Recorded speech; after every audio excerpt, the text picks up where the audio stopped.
હજુ આ લોકો જૂની રીતથી દાખલા ગણે છે. હું તમને હજુ ઝડપી રીત શીખવાડું. ઝડપી રીત માટે હું એક ઉદાહરણ લઉં છું. 35 ગુણ્યા 16.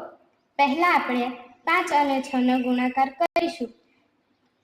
તેનો જવાબ આવે છે 30. 30 નો શૂન્ય આપણે અહીંયા લખીશું અને 3 અહીંયા લખીશું.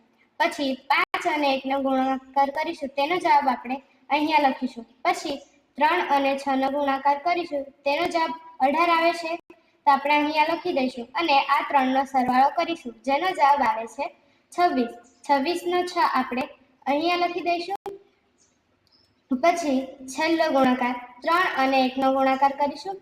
પછી તેનો જવાબ 2 માં ઉમેરી દઈશું એટલે 5 આવે, તે 5 અહીંયા લખી દઈશું. આવી ગયો જવાબ. આ રીતથી ગુણાકાર કરતા આવડી ગયા ને તો તમે આ જ રીતે ગુણાકારનો દાખલો ગણજો. ઓકે.